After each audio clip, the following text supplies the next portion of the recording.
بسم الله الرحمن الرحيم. السلام عليكم ورحمة الله وبركاته. النهاردة بقى عملنا القرنبيط بطريقة جميلة وسهلة وما فيهوش أي لحوم خالص. جبنا قرنبيطة من السوق زي ما انتوا شايفين كده، سبناها يوم ولا يومين في التلاجة على ما فضينا، وبدأنا بقى نعملها. أول حاجة هنقطعها كده. شلت الراس بتاعتها الأول، وبعدين بدأت أخلي الزهرات بتاعتها، كل زهرة لوحدها كده. طبعا في الوقت ده كانت المية محطوطة على النار عشان تغلي. بننضف كده العروق بتاعتها على قد ما بنقدر، علشان احنا عايزين الزهرات اكتر من العروق بتاعتها دي. المية بقى بدأت تغلي، حطينا فيها معلقة ملح ومعلقة كمون.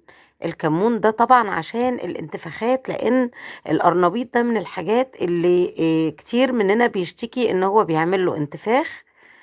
فالكمون بيضيع الجزئية دي. هنسلق بقى القرنبيط كده زي ما انتوا شايفين، وهنبدأ نوضب التوابل بتاعتنا. معايا هنا 4 بيضات، حطيت عليهم شوية فلفل، وهنحطهم كده في بولة كبيرة شوية، كوباية من اللبن.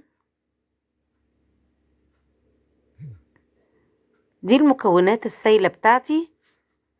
هبدأ بقى أضرب اللبن مع البيض كده مع الفلفل الأسمر علشان يمتزجوا ببعض كويس.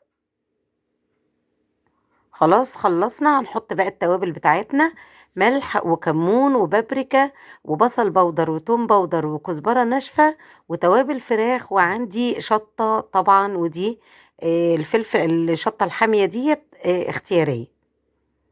هنقلب بقى كل التوابل مع الخليط بتاعنا.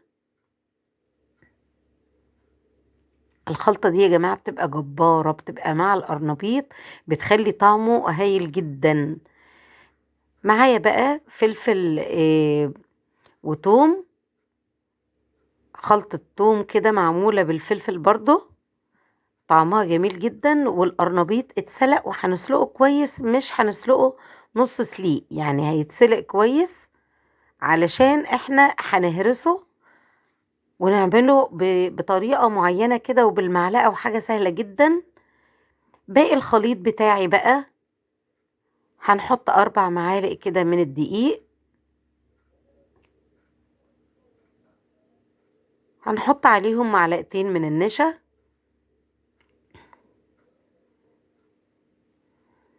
المعلقة الكبيرة كانت مليانة قوي وخليت دي ناقصة شوية. هنقلب بقى كل المكونات كده. الخلطة دي هتعجبكم جدا يا جماعة، وانتوا قاعدين كده وبتتفرجوا اعملوا لنا لايك، واعملوا لنا اشتراك في القناة لو ما كنتوش اشتركتوا فيها، واعملوا لنا كومنت حلو كده وقولوا لنا بتتفرجوا علينا منين. زي ما انتوا شايفين كده هرسنا القرنبيط كله بالهراسة كده.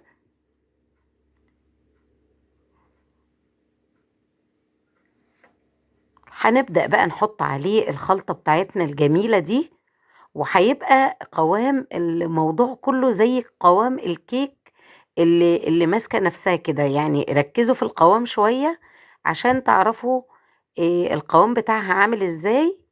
هنحط زيت بقى على النار، ونبدأ ناخد بالمعلقة، نبل المعلقة في مية ونحطها ونملاها ونحطها في الزيت، علشان المية دي علشان الخليط ما يلزقش في المعلقة ويطلع كله شبه بعضه كده.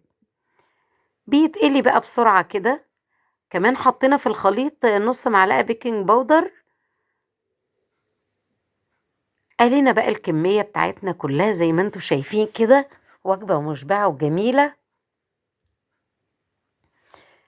رشة خضار كده علشان تكسر اللون شوية وتخلي شكله جميل في التقديم، وتدوقوا بقى الجمال والطعم الجميل جدا بتاع القرنبيط. وانا بصراحة بحاول اتحايل على القرنبيط علشان مش بحبه قطعة واحدة كده. الكفر الخارجي بيبقى محمر كويس، ومن جوه بيكون فيها جزء كبير كده باين مسلوق. لكن بنحاول نعمله بالشكل ده علشان يعجب الولاد.